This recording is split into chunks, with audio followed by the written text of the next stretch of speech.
สบายดีพี่น้องเนาะทางแฟนเพจหรือว่าทาง YouTube ที่ว่าติดตามบ่าวไส้เนาะมื้อนี้ที่ว่าบ่าวไส้สิพามาเบิ่งบรรยากาศอยู่ในตลาดบ่อนใดก็บ่ฮู้แต่ว่าบ่บอกคนสุขุมากะจักอยู่แล้วเนาะ FC เนาะอยู่ที่ตลาดสุขุมเนาะมาพ้อสาวน้อยกำลังขายหลอกกระเจียวกำลังแรงเนาะเพราะว่าช่วงนี้ฝนกำลังตกเนาะบ่าวไส้ก็เลยพา FC มาเบิ่งบรรยากาศอยู่ที่ตลาดสุขุมว่ามีหยังแหน่ที่ว่าเพิ่นนำมาขายอยู่ในตลาดเนาะ FC เนาะเบิ่งบรรยากาศนํกันเลยแต่ว่าจุดประสงค์ของบ่าวไส้ที่ว่าบ่าวไส้มานี่เนาะก็คือมาซื้ออึ่งเนาะเพราะว่าฝนตกอึ่งห้องเนาะบ่าวไส้เชื่อว่าคันบ่าวไส้มาเยี่ยงอยู่ที่ตลาดสุขุมแน่นอนว่าต้องได้แน่นอนเนาะต้องมีอึ่งแน่นอนมาเบิ่งนํกันเนาะบรรยากาศนี่รอบๆพาเบิ่งเนาะหุ่มตลาดสุขุมตลาดเขาก็ใหญ่แต่มาพออึ่งแล้วเป็นอึ่งย่างแล้วก็อึ่งเผาเนาะแต่ว่าบ่หลายปานใดเพราะว่าอึ่งเผาเพิ่นก็ขายเบิดแล้วเนาะอึ่งเผามันสิกินแซ่บกว่าอึ่งย่างนี่คือบรรยากาศแต่บ่าวไส้ยังบ่ทันได้ซื้อดอก FC บ่าวไส้ก็เลยพาไปเบิ่งบรรยากาศทั้งลานข้างๆรอบๆตลาดก่อนเพราะว่าคลิปนี้ถือว่ายาวเติบเนาะประมาณ10นาทีเบิ่งยาวๆไปนํกันเด้อว่าบ่าวไส้สิได้อึ่งอยู่ไสแหน่เนาะแต่ว่าบ่าวไส้ต้องเน้นอึ่งเผาแล้วก็เป็นอึ่งไข่เพื่อว่าสิมาเฮ็ดกินแซ่บๆต้มกินแซ่บๆให้ FC เฮาได้เบิ่งนํกันเนาะถ้าส้มในบรรยากาศคลิปต่อไปเนี่ยก็มีทั้งปูปลาเนาะที่ว่าเพิ่นเอามาขายเนาะหอยเป็นพวงเนาะของเครื่องปลาของลงหรือว่าเป็นทุกสิ่งทุกอย่างนะอยู่ตลาดสุขุมมันมีเบิดทุกอย่างเนาะยามสวนแดงๆเด้อ FC เด้อผู้ใดที่ว่าอยากไปเนาะตลาดสุขุมมีหลายสินค้าให้เลือกเนาะแต่ว่าเทศกาลนี้ก็สิมีหลายแม่นหลอกกระเจียวแล้วก็มีผำนำเนาะ FC เนาะบ่าวไส้มาถ่ายผำให้เพิ่นให้ FC เฮาได้เบิ่งแต่ว่าแม่ค้าเพิ่นก็ถามบ่าวไส้ว่าสิซื้อได้บ่บ่าวไส้ก็ว่าบ่ทันซื้อดอกบ่าวไส้กำลังมาถ่ายคลิปเนาะบ่าวไส้ก็บอกไปซั่นน่ะว่ากลับมาก็จังสิซื้อแต่แท้บ่าวไส้ก็บ่ซื้อผำเนาะเพราะว่าบ่าวไส้สิไปซื้ออึ่งเนาะจุดประสงค์ก็คือซื้ออึ่งกับหลอกกระเจียวนั่นเองมาเบิ่งทางร้านโซนนี้เนาะก็สิส่วนหลายก็แม่นเพิ่นสิวางขายตามแนวทางหรือว่าตามขอบของตลาดใหญ่เนาะทางร้านในเพิ่นก็สิขายเสื้อผ้าแต่ว่าบ่าวไส้บ่ได้ไปถ่ายให้ FC เฮาได้เบิ่งทางร้านในบ่าวไส้สิมาเบิ่งแต่ทางด้านนอกเพราะมันเป็นเครื่องปลาของลงของเฮาหลอกกระเจียวนี่หลายแฮงเนาะเพิ่นก็ติดซิ่งก็ซองเบิ่งซิ่งแม่ค้าก็ได้สงสัยย้านมันเกินเนาะแต่ว่าไปถ่ายเบิ่งบ่าวไส้เลือกอึ่งใน FC เนาะแต่ว่าบ่าวไส้ก็เลยย่างมาอีกบ่ล้นเนาะมาเห็นหมักแง้วแล้วก็มาพ้อหน่อไม้ใหญ่เนาะบ่าวไส้ก็สิจับหน่อไม้ใหญ่ให้ FC ได้เบิ่งเนาะเบิ่งไปนำกันเด้อ FC เนาะเพิ่นก็สิมีการขายหมากไหมเนาะแม่ใหญ่ขายหมากไหมหมากเฟืองหมากไฟหมากเงาะหลายๆหมากไหมเนาะผู้ใดอยากก็เลือกเอาเนาะเพิ่นก็ติดราคาไว้ตามป้ายนั่นแหละอยู่ที่ตลาดสุขุมเฮาตอนนี้บ่าวไส้ก็มาพ้อหน่อไม้เนาะเป็นหน่อไม้ไผหวานเนาะเป็นหน่อไม้ไผหวานหน่อไม้ใหญ่โลนึง30,000เพิ่นว่าบ่าวไส้ก็ได้ถือหน่อนึงน่าสิได้อยู่โลนึงคือบ่าวไส้ก็เพราะมันเป็นหน่อใหญ่เนาะบ่าวไส้บ่กล้าแกะออกเนาะย้านว่ามันลดราคาของเพิ่นบ่าวไส้ก็จับมาเบิ่งเนาะว่าซื้อบ่บ่าวไส้เลยถามว่าหน่อเท่าใดเพิ่นก็เลยบอกว่าเป็นโลเนาะขายเป็นโลนึง30,000กีบเนาะแต่ว่าบ่าวไส้บ่ได้ซื้อหรอกเนาะบ่าวไส้ก็มาเบิ่งซื่อๆสะอ่อนหรือว่าอ่อนซ่อนดีอ่อนซ่อนหลายเพราะว่าหน่อไม้มันหน่อใหญ่หน่องามอีหลีเนาะหน่อนึงก็แกงอิ่มเบิดครอบครัวบ่าวไส้คิดว่าเนาะนี่คือบรรยากาศทางนี้มันเพิ่นคนขายเครื่องบ่หลายเนาะมาเบิ่งตอนที่ว่าบ่าวไส้ย่างไปอีกโซนหนึงของตลาดเนาะนี่บ่าวไส้เลาะยังบ่ทันหมเนาะแต่ว่าบ่าวไส้สิพาไปเบิ่งอีกร้านหนึงที่ว่ามันมีเครื่องขายหลายเนาะเป็นพวกผักพวกเครื่องสดบ่หรือว่าเป็นพวกเป็ดพวกไก่เพิ่นก็สิขายเนาะเพิ่นโลคนเดียวหลายเบิดบ่าวไส้สิพาไปถ่ายเบิ่งย่างเบิ่งเนาะผู้ใดที่ว่าอยากไล่เนาะอยากมาตลาดสุขุมเนาะเบิ่งคลิปบ่าวไส้ก็สิฮู้ว่าโซนนั้นโซนนี้เนาะโซนทั้งบอนทั้งข้างตลาดเนาะก็สิมีบอนค้าขายเครื่องหลายสำหรับบ่าวไส้ก็ขี่รถมาไกลเนาะบ่าวไส้ก็มาแต่รอนตลาดถ้ามาอยู่ตลาดรอนตลาดบ่าวไส้มีบ่เครื่องขายหรือว่าเป็นสิ่งที่ว่าบ่าวไส้อยากได้ก็มีคือกันเนาะแต่ว่าอยากไปถ่ายคลิปอยู่ตลาดสุขุมเพราะว่า FC ขอมาให้บ่าวไส้ไปถ่ายคลิปอยู่สุขุมให้เบิ่งแหน่เพราะว่าบ่าวไส้เคยถ่ายคลิปอยู่ที่ตลาดรอนตลาดเนาะคนเบิ่งหลายแล้วก็ FC ก็ว่าโอ้ดีใจหลายที่ว่าบ่าวไส้ถ่ายบรรยากาศตลาดอยู่รอนตลาดให้เบิ่งแต่มี FC หลายๆคนบอกว่าไส้ว่าไปถ่ายคลิปอยู่สุขุมให้เฮาเบิ่งได้เลยบ่าวไส้เพราะว่าเพิ่นว่ากดติดตามบ่าวไส้แล้วบ่าวไส้ก็เลยว่าถือโอกาสดีเนาะเป็นช่วงฝนตกใหม่ๆในคืนวานนี้เนาะแต่ก็น้ำก็หลายคิดว่าสุขุมสิมีอึ่งแน่นอนรอนตลาดก็มีคือกันแต่รอนตลาดสิรู้สึกว่าค่อนข้างแพงกว่าสุขุมน้อยนึงเพราะว่าทั้งสุขุมนี่เขาหาอึ่งหลายๆเนาะว่าฝนตกทั้งสุขุมแห้งกว่าทางรอนตลาดบ่าวไส้ก็เลยมาเนาะนี่คือโซนที่ว่าเพิ่นขายพวกประเภทไก่เนาะเพิ่นก็ลกขนเรียบร้อยแล้วแหละสะอาดมีแต่มาก็เอาไปต้มแล้วเนาะเป็นไก่หวานเฮาบ่าวไส้คือว่าน่าสิเป็นไก่หวานของเฮาบ่าวไส้ย่างหุมเลยเนาะอยู่ที่ตลาดสุขุมเมืองสุขุมเนาะก็คือแขวงจำปาสักนั่นเองห่างไกลจากรอนตลาดประมาณ10ปลายลักเนาะประมาณ17-18ลักเนี่ยตามที่ว่าบ่าวไส้เคยเที่ยวเคยไปเนาะ บ่เกินนี้เนาะ FC เนาะผู้ใดอยากไปมาผ่านมาทางสุขุมะก็มาแวะเบิ่งหล่อนอยู่ตลาดสุขุมะเพราะว่าตลาดสุขุมะยามแลงเครื่องขายของขายก็สิหลายประมาณนี้แหละทางที่ FC เฮาได้เห็นเนาะอยู่ทางนี้ก็มีหน่อไม้คือกันได้ FC มีทุกสินค้าเนาะที่ว่าเพิ่นวางขายโดยเฉพาะของสดเพิ่นสิขายอยู่ทางนอกเป็นเสื้อผ้าเพิ่นสิขายอยู่ด้านในเนาะแล้วก็หลายๆอย่างเนาะมีทั้งปลาพร้อมอีกเพิ่นก็เจ้าป้ายบ่าวไส้แต่บ่าวไส้จุดประสงค์ของบ่าวไส้ก็คือบ่เอาปลาก็หลายๆบ่าวไส้คือในใจว่าคันว่าขายบ่ได้คือสิได้เฮ็ดปลาแดกเพราะว่าปลาก็หลายเติบเนาะบ่าวไส้คือสิขายบ่เบิดดอกตามเบิ่งนี่ก็บ่ฮู้ว่าแม่ค้าเพิ่นน่าสิขายเบิดคือกันเนาะคันว่าตอนสวงแดงคนมาหลายเพราะว่าตอนสวงบ่าวไส้ไปเนาะก็แม่นสวงประมาณ 4:00 นประมาณ 4:00 นหรือว่าในสวง 3:00 นปลายนี่บ่าวไส้ย่างกายก็ผู้ดีมาพ้อกับอึ่งเนาะอึ่งที่ว่าเพิ่นก็ขายไปหลายเติบแล้วแหละแต่บ่อนที่ว่าอึ่งนี่เนาะเพิ่นก็ให้เลือกหลายโลนึงเพิ่นว่า 200,000 กีบให้เฮาเลือกเอาว่าตัวใดใครถ้าว่าเฮาบ่เลือกแม่ค้าจับใส่ถุงให้เลยก็ประมาณโล 180,000 สำหรับบ่าวไส้ก็เลือกบ่าวไส้ก็แย่งเบิ่งนี่แหละเพราะว่าเฮาอยากได้อึ่งที่ว่ามันไข่เนาะไปต้มกินเนาะให้ FC เฮาได้เบิ่งเพราะว่าอึ่งไข่มันก็สิแซ่บกว่าอึ่งบ่ไข่อึ่งเผามันก็สิแซ่บกว่าอึ่งหมักย่างเนาะมันก็ตามขั้นตอนของมันนั่นแหละเนาะอึ่งเผาคันบ่มีไข่มันก็บ่แซ่บเท่าอึ่งที่มีไข่คันอึ่งมีไข่มันก็แซ่บกว่าอึ่งบ่มีไข่เนาะเฮาก็เลยเอาเลือกอยู่นั่นแหละเนาะ3หลายเนาะFC แต่ว่าแม่ค้าเพิ่นก็เลือกซอยบ่าวไส้คือกันเนาะบ่าวไส้ก็เลือกไปเลือกมาเนาะประมาณบ่าวไส้ที่ว่าบ่าวไส้เลือกอยู่บ่อนนี้เนาะแม่ค้าก็ให้เบิ่งว่านี่เด้ตัวมันไข่เพิ่นว่าเพิ่นก็ปืดท้องให้เบิ่งบ่าวไส้ก็ได้ประมาณครึ่งโลนี่บ่ถึงโลเนาะอยู่บ่อนเพิ่นขายอึ่งอยู่นี่เนาะเพราะอึ่งบ่าวไส้ในเบิ่งก็เป็นอึ่งน้อยอึ่งโตบ่ใหญ่ปานใดบ่าวไส้ก็เลยเอาคิดว่าเอาประมาณส่ำครึ่งโลเนาะเอาส่ำครึ่งโลประมาณ 100,000 กีบนี่เพราะว่าโลนึง 200,000 กีบเนาะแต่ว่าบ่าวไส้ก็โชคดีเนาะถ่ายคลิปเนาะบ่าวไส้ก็ได้พ้อกับผู้นึงเนาะแต่เพิ่นเอามาอีกเนาะเอาอึ่งมาสดๆได้บ่าวไส้ก็ได้มาอีกโลนึงเพราะว่าเป็นอึ่งเผาที่ว่ามันมีไข่หลายเนาะหลายกว่าวันนี้เนาะแต่ว่าแม่ค้าเพิ่นก็เว้าดีบ่าวไส้ก็ซื้อซอยเพิ่นคือกันเนาะ FC เนาะเบิ่งบรรยากาศยาวๆไปนำกันตอนนี้บ่าวไส้กำลังเลือกอึ่งอยู่เนาะเลือกอึ่งก็ล้นเติบเนาะ3-4ได้เนาะแม่ค้าเพิ่นก็เลือกให้เพิ่นก็เลือกนำเพราะว่าบ่าวไส้เลือกก็บางเทื่อก็บ่เห็นไข่มันเนาะเพราะว่าเฮาอยากได้ไข่มันแม่ค้าเพิ่นก็ฝากจับใส่แหน่เพิ่นก็ตัวบ่าวไส้ว่ามีไข่ล่ะ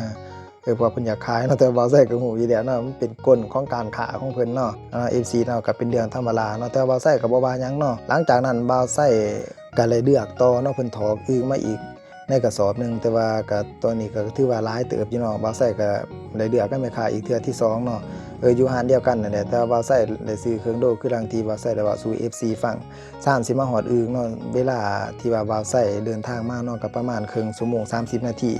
ตั้งแต่รอนตลาดมาหาสุขุมะเพราะว่าหนทางที่ว่าบ่าวไส้มาบ่าวไส้ก็ขับรถจักรมาเนาะบ่าวไส้ก็บ่ได้ขี่ไว้คอยขี่ชมบรรยากาศมาเด้อเพราะว่าช่วงนี้ก็ฝนตกบรรยากาศดีเนาะอ้ายของน้ำที่ว่าฝนตกลงใส่หนทางมันก็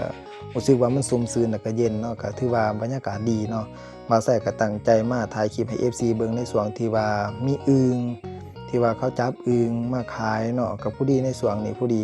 ในส่วนที่ว่า FC อยากเห็นตลาดสุขุมะเนาะผู้ใดที่ว่าเบิ่งคลิปบ่าวไส้มาฮอดเดี๋ยวอย่าลืมกดไลค์กดแชร์บ่าวไส้นำเด้อเป็นกำลังใจให้บ่าวไส้ในการเฮ็ดคลิปต่อไปบ่าวไส้สิดีใจหลายๆคันว่า FC กดไลค์ให้บ่าวไส้กดไลค์คลิปหรือว่าคอมเมนต์คลิปบ่าวไส้เนาะคันว่าบ่าวไส้เอาลงไปแล้วยอดไลค์บ่หลายคอมเมนต์น้อยเนาะบ่าวไส้ก็เมื่อยเฮ็ดคลิปเนาะว่าซั่นซะเฮ็ดไปแล้วก็บ่มีคนเบิ่งบ่าวไส้ทุ่มเทอีหลีเด้อ FC ค่าน้ำมันรถก็ 100,000 กีบเพิ่นบ่าวไส้ไปบ่ฮู้ว่าคลิปนี้บ่ได้เงินใน FC เนาะมีแต่เอาลงให้ FC เฮาได้เบิ่งได้มีความสุขนำกันบ่าวไส้ก็มีความสุขคือกันเนาะแล้วก็บ่าวไส้ก็ไปซื้อของกินก็ถือว่าเบิดเงินก็หลายเติบอยู่เนาะหลายแสนอยู่แต่ว่าบ่าวไส้ก็สู้เพื่อว่า FC เฮาขอมาเนาะแต่ว่าสิ่งที่ว่าบ่าวไส้ขอนำ FC นั่นก็คืออยากให้ FC ของเฮาหั่นกดไลค์กดแชร์ให้บ่าวไส้นั่นเองเนาะนี่คือกำลังใจที่ว่าบ่าวไส้ขอจาก FC ทุกๆคนเนาะมาเบิ่งบ่าวไส้เลือกอึ่งอีกต่อใน FC เนาะที่ว่าค่อนข้างว่าเฮาเลือกนี่ก็ล้นเติบสมควรเนาะเพราะว่าอึ่งมันไข่บ่หลายเนาะอึ่งไข่ที่ว่าเขามาซื้อก่อนเขาก็เลือกไปมอสิเบิดได้แม่ค้าก็ว่าลูกแน่เพิ่นว่าว่าสิย่างมาบ่ฮู้เพิ่นก็สิมาเลือกอึ่งคือกันนั่นแหละบ่าวไส้ก็นั่งกวมเพิ่นเนาะ หลังจากที่บ่าวไส้ดูแล้วเนาะบ่าวไส้ก็สิเบิ่งแม่ค้าเพิ่นเอาอึ่งไข่ดูเบิ่งท้องอึ่งเนาะว่ามันมีไข่หรือว่าบ่มีเพิ่นก็สิเอาไปติดซิ่งให้บ่าวไส้เลยแหละเพราะว่านี่ก็คือสิน่าสิได้มอครึ่งโลแล้วเนาะ FC เนาะแต่บ่ทันถึงโดหรอกแต่ว่าครึ่งโดนี่ติดแล้วเพิ่นก็แถมอีกตัวนึงเพิ่นว่าเพิ่นก็ยื่นให้บ่าวไส้เนาะบ่าวไส้ก็เอาเลยเนาะตอนนี้เนาะที่ว่าจ่ายไป 100,000 กีบ บ่าวไส้ก็บ่เว้าหยังหลายเนาะก็ย่างไปอีกเนาะเพราะว่าบ่าวไส้ย่างยังบ่ทันอ้อมเบิดทั้งตลาดสุขุมาเนาะภาพรวมของตลาดสุขุมานี่ถือว่าสะอาดสวยงามการวางขายสินค้าก็เป็นระบบระเบียบลังที่เฮาเห็นนี่เนาะโซนขายผักเนาะก็สิมีแต่ขายผักอย่างเดียวเนาะหรือว่าอาหารสันสูงพวกประเภทไข่มดแดงเนาะเพิ่นก็สิเอามาวางขายนำประเภทพวกผักเนาะ FC เนาะนี่คือบรรยากาศตลอดที่บ่าวไส้ย่างเบิ่งยาวๆไว้นำกันเด้อ FC เด้อที่ว่ากดติดตามบ่าวไส้เนาะอย่าลืมไปกดติดตามบ่าวไส้ทาง YouTube นำเนาะบ่าวไส้ก็สิเอาลง YouTube เวลาผู้ใดที่ว่าอยากเบิ่งคลิปบ่าวไส้เขาเบิ่งใน YouTube มันสิง่ายกว่าเบิ่งในเพจเนาะในเพจมันสิเดือนยากว่า YouTube เพียงแต่เฮาพิมพ์ชื่อเข้าไปบ่าวไส้คลิปของบ่าวไส้ก็เด้งขึ้นมาเบิดเด้อเนาะ FC เนาะนี่คือสิเบียนมาบนโซนที่ว่าบ่าวไส้เข้ามาพอดีเนาะถือว่ากว้างเติบเนาะตลาดสุขุมาเนาะ FC เนาะกว้างใหญ่แล้วก็สะอาดเนาะเพราะว่าเขาสิปูคอนกรีตหรือว่าปูซีเมนต์เบิดเนาะทางไปมาเฮาสิย่างก็ง่ายเนาะขี่รถเข้ามาก็ง่ายเลือกซื้อสินค้าก็สะดวกสบายเนาะเครื่องปลาของดงหลายสิ่งหลายอย่างบ่าวไส้ก็ถือธงอึ่งเผาเนาะ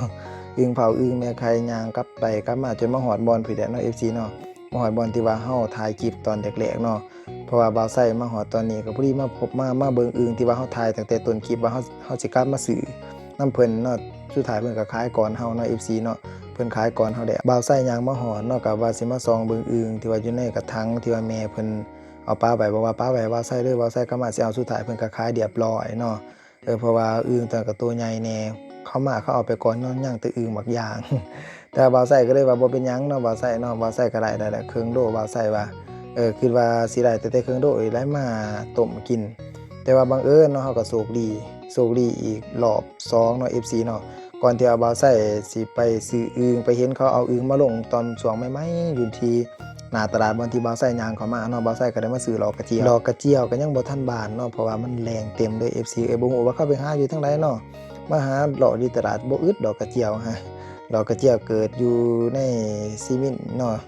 อยู่บนเขาเทก้อนกี่แต่ว่าบ่าวไส้บ่เคยไปหาอยู่ในทงหรอกมาหาอยู่บนนี่ที่มันหลายคักเอาเงินหาเอาเนาะ FC เนาะถือว่าเขาก็ขายบ่แพงเนาะมัด1 2มัด 15,000 3มัด 20,000 กี่บ่าวไส้ก็เอาไป3มัดเนาะรอกระเจียวบานอีกบ่นานก็คงสิเซาเพราะว่าหลอกกระเจียวมันก็เกิดในช่วงฝนตกเนาะ FC เนาะบ่าวไส้เอาหลอกกระเจียวให้ FC เบิ่งเนาะหลอกกระเจียวงามๆสีแดงใจบายเด้อ FC เอ้ยบ่าวไส้ก็เอาไป3มัดเนาะ FC เนาะคลิปนี้ยาวแน่นอนนึงเด้อแล้วก็ไปเบิ่งบรรยากาศสดๆเนาะตอนที่ว่าบ่าวไส้ซื้ออึ่งเนาะเบิ่งบรรยากาศสดๆนำกันเด้อตอนที่ว่าบ่าวไส้ซื้ออึ่งได้โลนึงเนาะเพราะว่าเป็นอึ่งที่ว่าเพิ่นกำลังเอาลงมาหลังจากที่บ่าวไส้ซื้อหลอกกระเจียวแล้วเนาะ FC เนาะอยู่ที่ตลาดสุขุมาเด้อผู้ใดอยากมาตลาดสุขุมาก็มาแวะกันได้สวัสดี FC มื้อนี้บ่าวไส้อยู่ตลาดสุขุมาเนาะมาเบิ่งอึ่งนี่มาเบิ่งอึ่งนี่มาเบิ่งอึ่งนี่อึ่งมีแต่ตัวอ้วนๆเนาะนี่ไข่นี่ไข่โลนึงโลนึง200,000เนาะบ่ไข่บ่บ่าวไส้มาไต่อยู่ดีซะเป็นจังได๋ให้ไปไต่นำเขาก็สิบ่ได้เลยมาไต่อยู่ตลาดสุขุมาพี่น้องจะมีแต่ตัวงามเว้ยตัวอ้วนด้วยนี่งานนี้มีต้มอึ่งโอ้ยไข่เนาะไข่เป็นไข่เว้ย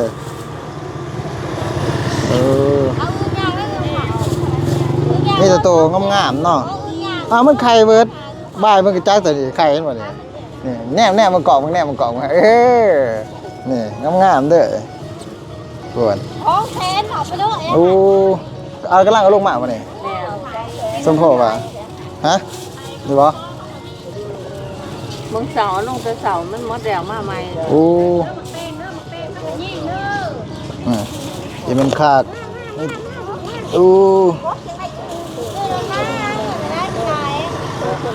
แม่มากก็ลูก200,000เลือกเอาคนแถวดูน้อมาไกลๆเบิ่งไอ้ FC เบิ่งไกลๆเบิ่งมันถึงโลแล้วบ่นี่ต้นหอดบ่ซิ่งเต็มแล้วนะซิ่งบ่ต้องบ่ต้องห่วงเพิ่นว่าซิ่งเพิ่นเต็มเนาะบ่ได้รักบ่ได้โกงเพิ่นว่าตัวได้มันของแพงราคาให้เต็มแล้วนะของมันแพง200,000แสนหาแม่โอ้โห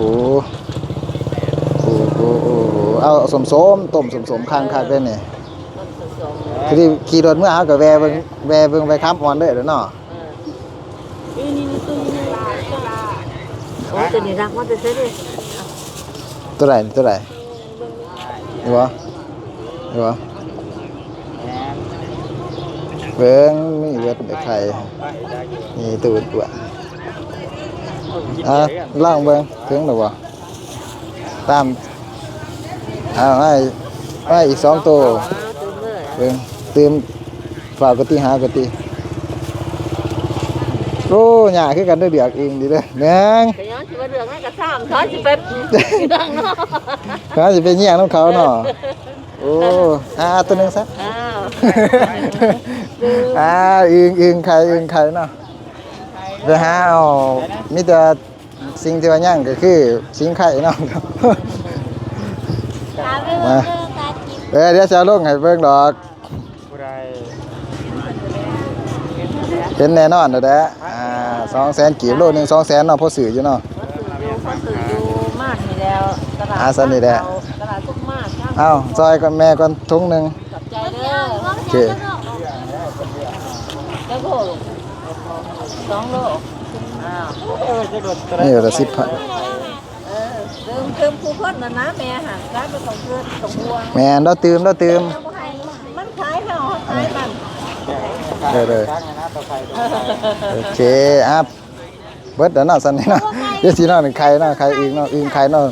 ตีโลนึงจะมีเครื่องโลเนาะโอเคขอบใจไร FC เนาะบรรยากาศดอนอยู่สุขุมะเนาะเป็นตลาดเนาะ FC เนาะโอเค